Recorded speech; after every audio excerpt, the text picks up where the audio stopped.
ممبر نور پر تشریف فرما علماء کرام و حفاظ کرام، مجلس پاک میں شرکت کی ہوئی معزز سامعین کرام،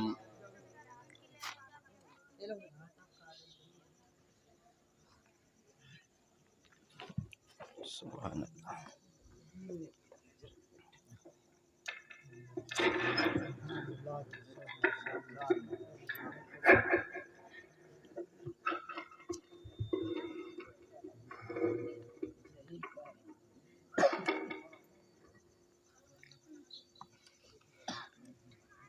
ممبر نجم الہدیٰ پر تشریف فرما علماء کرام، مجلس پاک میں آئے ہوئے محترم سامعین کرام، ادب کے ساتھ احترام کے ساتھ السلام علیکم ورحمۃ اللہ تعالی وبرکاتہ۔ وعلیکم السلام ورحمۃ اللہ تعالی وبرکاتہ۔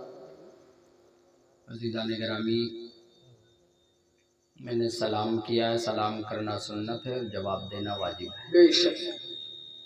اور سلام جو کرے اس تک کے آواز پہنچانا بھی ضروری ہے۔ بے شک۔ حمد خدا ہو دوست و نعت رسول ہو، حمد خدا ہو دوست و نعت رسول ہو، پہلے میرا سلام محبت قبول ہو۔ السلام علیکم۔ وعلیکم السلام ورحمۃ اللہ تعالی وبرکاتہ۔ الحمدللہ الحمدللہ الذی ابدع الافلاک والارضین، والصلاة والسلام علی من کان نبیا وآدم بین الماء والطین، وعلی آلہ واصحابہ اجمعین، اما بعد، فاعوذ باللہ من الشیطان الرجیم، بسم اللہ الرحمن الرحیم، ان الدین عند اللہ الاسلام، آمنت باللہ، صدق اللہ المولانا العظیم، وبلغنا رسولہ النبی الامین المکین المتین المبین المعین الکریم، ونحن على ما قال ربنا لمن الشاہدین والشاکرین والذاکرین، والحمد للہ رب العالمین۔ دیوان عشق احمد کو زنجیریں سجدہ کرتی ہیں، دیوان عشق احمد کو زنجیریں سجدہ کرتی ہیں، بیدار مقدر والوں کو تقدیریں سجدہ کرتی ہیں۔ دیوان عشق احمد کو زنجیریں سجدہ کرتی ہیں، بیدار مقدر والوں کو تقدیریں سجدہ کرتی ہیں، اور میلاد نبی کا دن آیا، توحید کا پرچم لہرایا۔ میلاد نبی کا دن آیا، توحید کا پرچم لہرایا، اے صلی علی بت خانوں میں تصویریں سجدہ کرتی ہیں۔ اور اگلا شعر دیکھیں، قیصر کا مکان کسریٰ کا محل، قیصر کا مکان کسریٰ کا محل، مائل بزمیں ہیں سر کے بل، بنیاد دو عالم آتے ہیں تعمیریں سجدہ کرتی ہیں۔ اور حسنین صفت جو بن کے رہے، حسنین صفت جو بن کے رہے، ہر ظلم سہے پر اف نہ کرے، حسنین صفت جو بن کے رہے، ہر ظلم سہے پر اف نہ کرے، اس مرد مجاہد کے آگے شمشیریں سجدہ کرتی ہیں۔ اس مرد مجاہد کے آگے شمشیریں سجدہ کرتی ہیں۔ آئیے ہم اور آپ عقیدت کے ساتھ، محبت کے ساتھ گنبد خضرا کی جانب لو لگا کر کے اپنے دل میں یوں تصور کریں کہ حضور ہمارے درود کو سن رہے ہیں۔ یہ تصور کر کے عقیدت کے ساتھ نبی اور آل نبی پر درود پڑھیں۔ اللہم صلی علی سیدنا و نبینا مولانا محمد معدن الجود والکرم وعلی آلہ بارک وسلم، صلو علیہ صلاۃ و سلام علیک یا رسول اللہ وسلم علیک یا حبیب اللہ صلی اللہ تعالی علیہ وسلم۔ عزیزان گرامی، نبی رحمت صلی اللہ تعالی علیہ وسلم حدیث مبارکہ میں ارشاد فرماتے ہیں زینوا مجالسکم بالصلاۃ علیہ، اے لوگو تم اپنی محفلوں میں، اپنی مجلسوں میں، اپنی تقریبوں میں مجھ پر درود پاک پڑھ کر کے انہیں مزین کیا کرو، انہیں زینت بخشا کرو۔ جب ہم نبی پاک پر درود کا ہدیہ پیش کریں گے، نبی رحمت پر سلام کا نذرانہ پیش کریں گے تو ہماری مجلسیں مزین ہو جائیں گی، ہماری محفلیں خوبصورت ہو جائیں گی اور درود کی برکت سے ہماری نجات ہو جائے گی۔ سبحان اللہ۔ اور نبی پر درود ہمارے اور آپ کے حضور محتاج نہیں ہے درود کے، بلکہ اللہ رب قدیر نے اپنے محبوب پر درود پڑھنے کے لیے فرشتوں کو انتخاب کر رکھا ہے، فرشتوں کو مقرر کر رکھا ہے۔ نبی کی بارگاہ میں 70,000 فرشتے صبح کو آتے ہیں، 70,000 فرشتے شام کو آتے ہیں صرف درود پڑھنے کے لیے۔ جو فرشتہ ایک مرتبہ نبی کی بارگاہ میں درود پڑھنے کے لیے چلا جاتا ہے، صبح قیامت تک کے لیے اس کی باری نہیں آتی۔ سبحان اللہ۔ لیکن ہم اور آپ تو نبی کے امتی ہیں، جب چاہے درود پڑھیں، صبح پڑھیں، شام پڑھیں، رات پڑھیں، جس وقت چاہیں نبی پر اور درود پڑھنا یہ ہماری اور آپ کی نجات کا ذریعہ بھی بن جائے گا۔ کتابوں میں آیا ہے کہ قیامت کے دن ایک بندہ ایسا ہوگا کہ اس بندے کے پاس نیکیاں کم ہوں گی اور گناہ زیادہ ہوں گے، خطائیں زیادہ ہوں گی، اچھائیاں کم ہوں گے۔ فرشتے نام اعمال کو وزن کریں گے، وزن کرنے کے بعد گناہ زیادہ ہونے کے سبب اللہ رب قدیر فیصلہ فرما دے گا، فرشتے اس بندے کو جہنم کی طرف لے چلیں گے۔ اب بندہ جہنم کی طرف جا رہا ہے، آقا کریم صلی اللہ تعالی علیہ وسلم جب اس منظر کو دیکھیں گے تو نبی رحمت فرشتوں سے ارشاد فرمائیں گے اے میرے فرشتوں اس بندے کو کہاں لے جا رہے ہو؟ فرشتے جواب دیں گے یا رسول اللہ جہنم میں لے جا رہے ہیں، اس کے پاس گناہ زیادہ ہے، خطائیں زیادہ ہیں، نیکیاں کم ہیں، جس کی وجہ سے ہم اسے جہنم میں لے جا رہے ہیں۔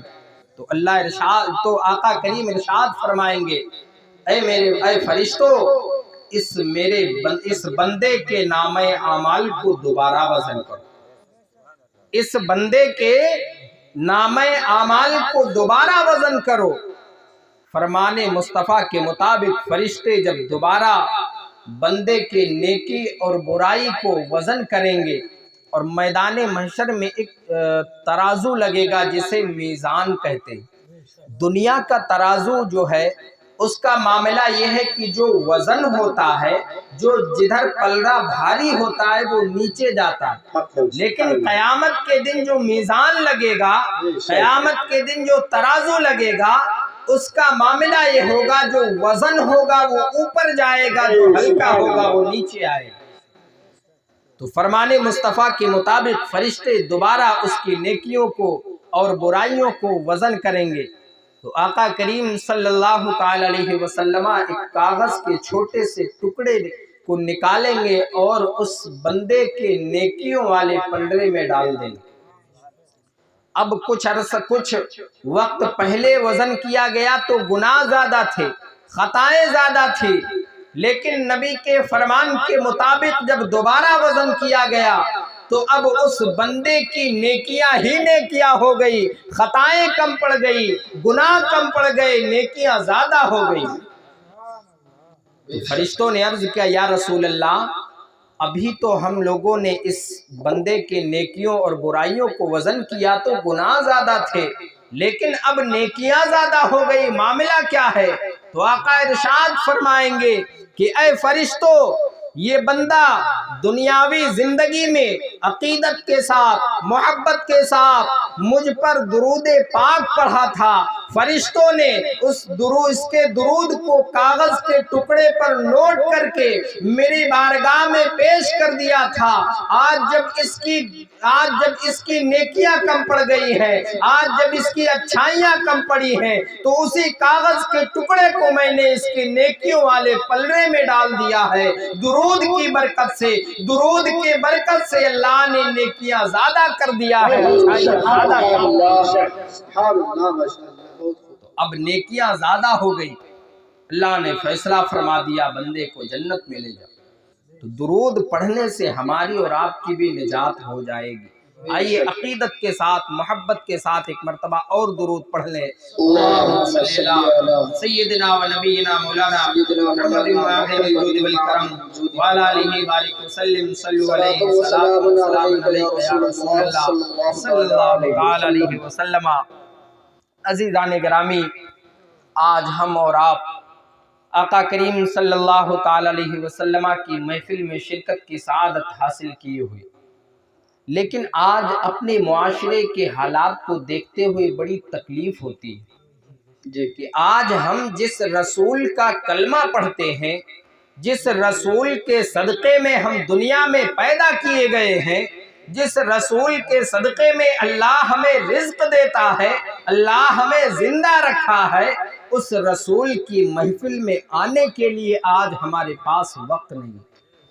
کتنی بڑی بستی ہے اور کتنے گنے چنے لوگ۔ اللہ رحم فرمائے، ہمارے اور آپ کے لیے اس رسول نے نہ جانے کتنی تکلیفیں برداشت کیا ہے۔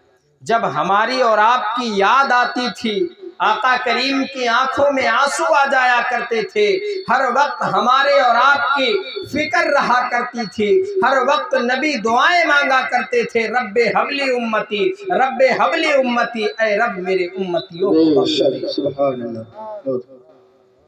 نہ جانے کتنی اللہ نے ایک مرتبہ ارشاد فرمایا، محبوب اگر آپ اپنے امتیوں کے سارے گناہ معاف کرانا چاہتے ہیں تو پوری رات عبادت کریں، اور آدھے گناہ معاف کرانا چاہتے ہیں تو آدھی رات عبادت کریں۔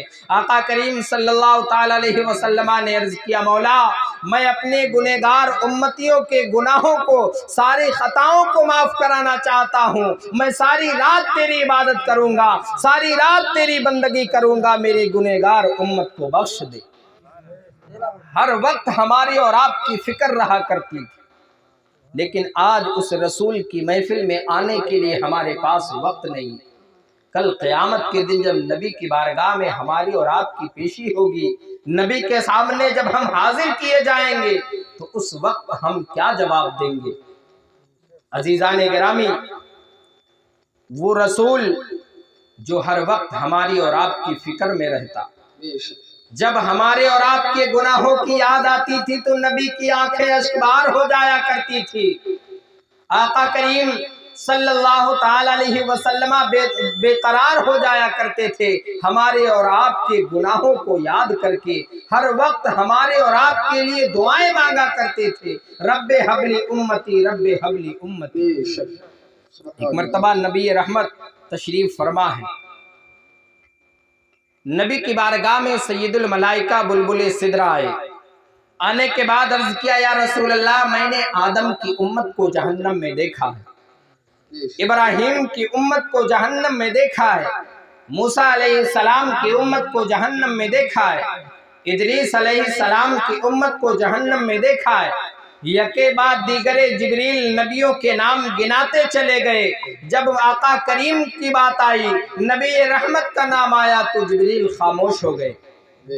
جبریل کو معلوم تھا کہ اگر نبی کے امتیوں کو جہنم میں جانے کی خبر سناؤں گا تو نبی بے قرار ہو جائیں گے، نبی بے قرار ہو جائیں گے، نبی کا چین بے چینی میں بدل جائے گا، نبی کا قرار بے قراری میں بدل جائے گا، اس لیے جبریل نے اپنی زبان کو روک لیا، جبریل نبی کی بارگاہ میں خاموش ہو گئے۔ تو آقا ارشاد فرماتے، جبریل آگے بھی بتاؤ، کیا تم نے کبھی میری امت کو بھی جہنم میں دیکھا ہے؟ اب جبریل خاموش ہے۔ نبی نے اصرار کیا، جبریل آگے کیوں نہیں بتاتے؟ کیا تم نے میری امت کو جہنم میں دیکھا ہے؟ جب نبی نے اصرار کیا تو جبریل نے عرض کیا یا رسول اللہ آپ کی امت کو بھی میں نے جہنم میں دیکھا۔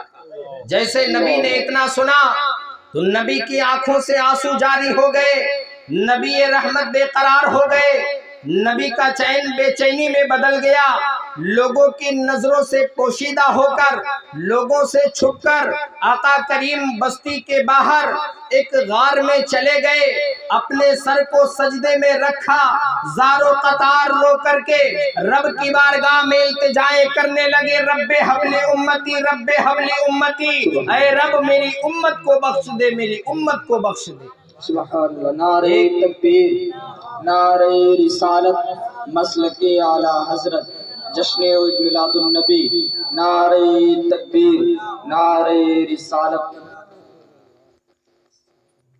پہاڑ کے کھو کے اندر نبی نے اپنے سر کو رکھا، آنکھوں سے آنسو جاری ہیں، ہمارے اور آپ کے لیے دعائیں کرنے لگے، رب حبلی امتی، رب حبلی امتی۔ ایک دن کا عرصہ گزر گیا، 2 دن کا عرصہ گزر گیا، 3 دن کا عرصہ گزر گیا، اب صحابہ پریشان ہو گئے کہ نبی نے کسی سے کچھ بتایا بھی نہیں، کسی سے کچھ کہا بھی نہیں، آخر حضور کہاں تشریف لے گئے، حضور کہاں چلے گئے؟ اب صحابہ نبی کو تلاش کرنا شروع کر دیا۔ ایک صحابی جو نبی کے پیچھے مسجد نبوی میں نماز ادا کیا کرتے تھے، 5 وقت نماز پڑھتے تھے، یہ سوچ کر کے، یہ خیال کر کے کہ ایک طرف تو خدا کی بندگی ہوگی، دوسری طرف چہرے مصطفیٰ کی زیارت ہوگی، سبحان اللہ۔ صحابی بستی کے باہر نکلے، نبی کو تلاشنے کے لیے، نبی کو ڈھونڈنے کے لیے۔ ایک چرواہے سے ملاقات ہوئی، صحابی نے پوچھا کہ تم نے اللہ کے محبوب کو دیکھا ہے، اللہ کے رسول کو دیکھا ہے؟ تو چرواہے نے جواب دیا میں کسی کے محبوب کو نہیں جانتا، میں کسی رسول کو نہیں جانتا، لیکن اتنا مجھے ضرور پتا ہے کہ آج 3 دن ہو گئے ہیں، سامنے کی پہاڑی میں ایک انسان اتنی درد بھری آواز میں رو رہا ہے، اتنی دردیلی آواز میں رو رہا ہے کہ اس کی آواز کو سن کر میری بکریوں نے چرنا بند کر دیا۔ جب صحابی نے سنا تو سمجھ گئے کہ اتنی درد بھری آواز میں رونے والا اور کوئی ہو ہی نہیں سکتا ہے، وہ ضرور مصطفیٰ جان رحمت ہوں گے، ضرور اللہ کے رسول ہوں گے، اور کوئی اتنی درد بھری آواز میں رونے والا ہو ہی نہیں سکتا۔ صحابی گئے، دیکھا کہ آقا کریم اپنے سر کو سجدے میں رکھے ہوئے زار و قطار رو رو کر رب کی بارگاہ میں عرض کرتے جا رہے ہیں، رب حبل امتی، رب حبل امتی۔ صحابی نے سلام پیش کیا، عرض کیا یا رسول اللہ سر کو سجدے سے اٹھا لیجئے، سارے صحابہ آپ کے دیدار کے مشتاق ہیں، آپ کی زیارت کے بغیر پریشان ہیں، حسن و حسین بے قرار ہیں، یا رسول اللہ مدینہ سونا پڑا ہوا ہے، آپ کے دیدار کے سب مشتاق ہیں، یا رسول اللہ سر کو سجدے سے اٹھا لیجئے اور واپس تشریف لے چلیے۔ صحابی عرض کرتے جا رہے ہیں، نبی دعا بڑھاتے جا رہے ہیں، نبی ورد کرتے جا رہے ہیں، رب حبلی امتی، رب حبلی امتی۔ صحابی نے عرض کیا، عرض کرنے کے بعد واپس آ گئے، صحابہ میں تذکرہ کیا، صحابہ میں بتایا کہ آقا کریم سر کو سجدے سے نہیں اٹھا رہے ہیں۔ سارے صحابہ نے مشورہ کیا کہ آقا کریم نے خاتون جنت اپنی بیٹی فاطمہ الزہرا کی آج تک کوئی بات نہیں ٹالی، چلو سیدہ سے عرض کیا جائے کہ آپ چلے اللہ کے رسول سے سر کو سجدے سے اٹھانے کے لیے کہیں، آپ کی بات اللہ کے محبوب نے آج تک نہیں ٹالی ہے، آپ تشریف لے چلے اور اللہ کے رسول کو سر کو سجدے سے اٹھانے کے لیے کہہ دیجئے۔ خاتون جنت کی بارگاہ میں صحابہ حاضر ہوئے، خاتون جنت نے منظور کر لیا، خاتون جنت تشریف لے گئی، عرض کیا یا رسول اللہ اے طٰہٰ و یاسین اپنے سر کو سجدے سے اٹھا لیجئے، حسن و حسین بے قرار ہے، آپ کے دیدار کے لیے صحابہ مشتاق ہے، یا رسول اللہ سب پریشان ہیں، سر کو سجدے سے اٹھا لیجئے، لیکن پھر بھی اللہ کے رسول نے سر کو سجدے سے نہیں اٹھایا، دعا مانگتے جا رہے ہیں، رب حبل امتی، رب حبل امتی۔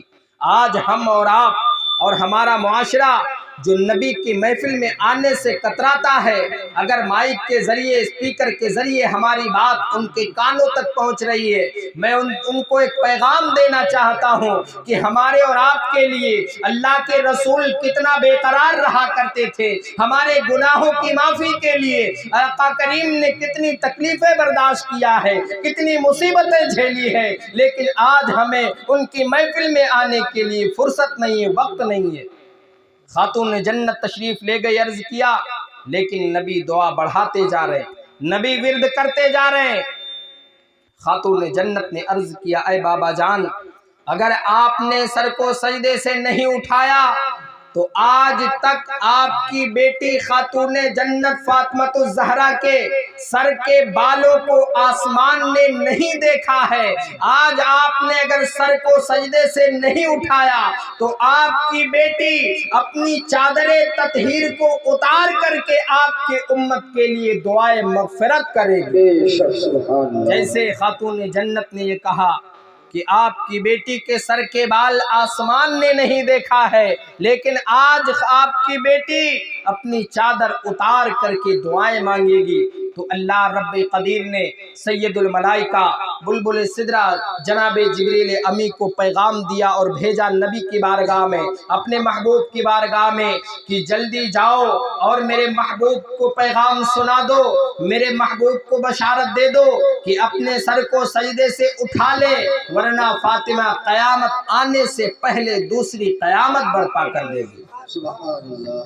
جب بلبل سدرہ بارگاہ رسالت میں حاضر آئے، سلام کا نذرانہ پیش کیا، رب کا پیغام سنایا، تو آقا کریم نے سر کو سجدے سے اٹھا لیا۔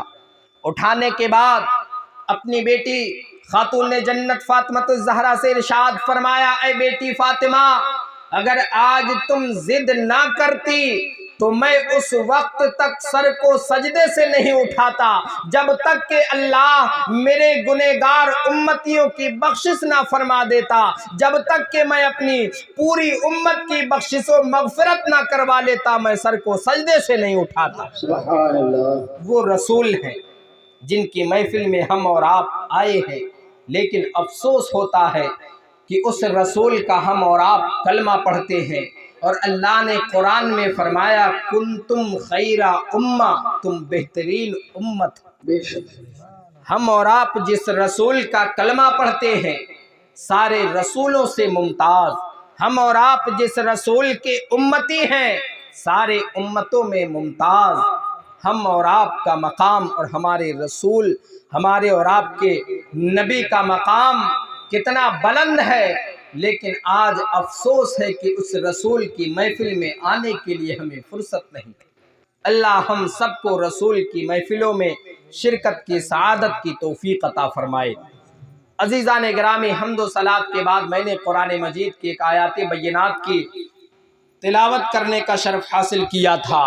اللہ رب قدیر قرآن میں ارشاد فرماتا ہے، ان الدین عند اللہ الاسلام، بے شک اللہ کے نزدیک اگر کوئی پسندیدہ دھرم ہے، کوئی پسندیدہ دین ہے تو اسلام۔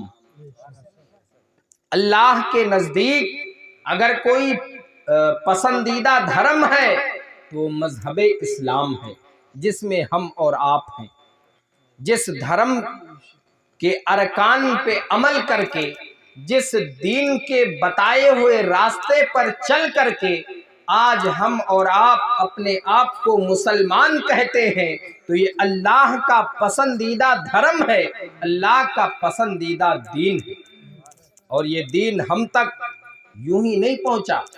آج ہم اور آپ اپنے آپ کو مسلمان کہتے ہیں، آج ہم اور آپ مذہب اسلام کے ماننے والے ہیں، تو یہ دھرم جو ہم تک کے پہنچا ہے، ہم تک کے پہنچانے کے لیے ہمارے اسلاف نے نہ جانے کتنی قربانیاں دی ہیں، جان کی بھی قربانی دی، مال کی بھی قربانی دی، اولاد کی بھی قربانی دیا، تب جا کر کے آج یہ دین ہم تک کے پہنچا۔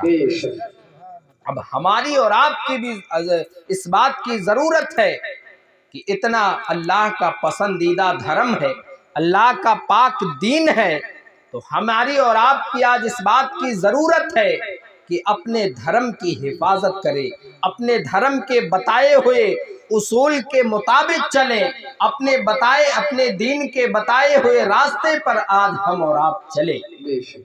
یہ دین کیا ہے؟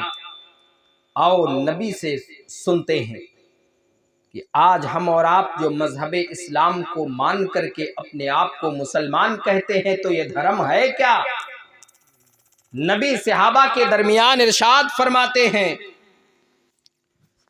کہ مذہب اسلام ایک محل کا نام ہے، مذہب اسلام ایک محل کا نام ہے جو 5 ستونوں پر تیار کیا گیا، 5 کھمبوں پر تیار کیا گیا۔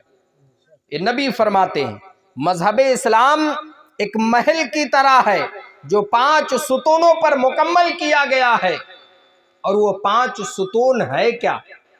نمبر 1، اس بات کی گواہی دینا کہ اللہ کے سوا کوئی معبود نہیں۔ بے شک، سبحان اللہ۔ یہ مذہب اسلام کا پہلا ستون، پہلا کھمبا، پہلا زینہ، بنیادی بات، اس بات کی گواہی دینا کہ اللہ کے سوا کوئی معبود نہیں اور محمد اللہ کے رسول ہے۔ یہ پہلا زینہ مذہب اسلام کا۔ اور دوسرا ستون آقا فرماتے ہیں کہ نماز قائم کرنا۔ یہ مذہب اسلام کا دوسرا ستون ہے، دوسرا کھمبا ہے کہ نماز قائم کرنا۔ لیکن آج ہم اور آپ کتنی نمازیں پڑھتے ہیں؟ آج ہماری مسجدیں سجدوں کے بنا ویران ہوتی جا رہی ہیں۔ آج مسجد سے اذان کی صدائیں بلند ہوتی، حی علی الصلاۃ، حی علی الفلاح، آؤ کامیابی کی طرف، آؤ فلاح کی طرف۔ لیکن آج ہمیں اتنی مہلت ہی نہیں، اتنی فرصت ہی نہیں کہ جو رب ہمیں رزق عطا فرماتا ہے، صبح اور شام ہمیں بھر پیٹ کر کے کھانا عطا فرماتا ہے، اس رب کے حضور آج ہم اپنے سر کو جھکا کر کے اس کی بندگی کر لیں، اس کی عبادت کر لیں، آج ہمیں اتنی مہلت ہی نہیں۔ آقا فرماتے ہیں مذہب اسلام کا دوسرا ستون نماز قائم کرنا۔ لیکن آج ہماری مسجدیں سجدوں کی بنا ویران ہوتی جا رہی، دن بدن نمازیوں کی تعداد گھٹتی جا رہی ہے۔ اور یہ سب کو معلوم ہے، آپ کو بھی معلوم ہے، بتانے کی بھی ضرورت نہیں کہ قیامت کے دن جو سوالات ہوں گے تو سب سے پہلا جو سوال کیا جائے گا وہ نماز کے تعلق سے کیا جائے گا۔ لیکن پھر بھی آج ہم اس سے غافل ہیں، اپنے رب کی بندگی سے آج ہم غافل ہیں۔ اب جبکہ ہمارا اور آپ کا دنیا میں وجود ہوا، ہم اور آپ دنیا میں پیدا کیے گئے تو اللہ کی بندگی کے لیے، اللہ کی عبادت کے لیے دنیا میں ہم اور آپ آئے۔ تو نبی فرماتے ہیں کہ مذہب اسلام کا دوسرا ستون نماز قائم کرنا، اور مذہب اسلام کا تیسرا ستون ہے زکوٰۃ ادا کرنا، اور چوتھا ستون ماہ رمضان کے روزے رکھنا، اور پانچواں ستون حج کرنا۔ یہ 5 مذہب اسلام کی بنیادی چیزیں ہیں۔ نبی فرماتے ہیں جس نے اپنے دین کی جڑوں کو، جس نے نماز قائم رکھا اس نے اپنے دین کی جڑوں کو آباد کیا، اور جس نے نماز کو ترک کر دیا، جس نے نماز کو چھوڑ دیا اس نے اپنے دین کی جڑوں کو برباد کر دیا، اپنے دین کی جڑوں کو اکھاڑ دیا۔ لہٰذا ہمیں اور آپ کو آج اس بات کی ضرورت ہے کہ مذہب اسلام کا جو دوسرا ستون ہے اس سے ہم اور آپ وابستگی اختیار کر لیں، اسے ہم اور آپ سینے سے لگا لیں، اپنے سجدوں سے اپنی مساجدوں کو آباد کر لیں، تاکہ قیامت کے دن جو ہم سے پہلا سوال ہونے والا ہے اس کا جواب ہمارے پاس موجود ہو جائے۔ اللہ کی بارگاہ میں دعا ہے کہ مولا ہمیں اور آپ کو مسجدوں کو آباد رکھنے کی توفیق عطا فرمائے، اور ہم سب کو دین کے اصول کے مطابق اپنی زندگی کو گزارنے کی توفیق عطا فرمائے۔ استغفر اللہ ربی من کل ذنب واتوب الیہ، وآخر دعوانا ان الحمد للہ رب العالمین۔ السلام علیکم۔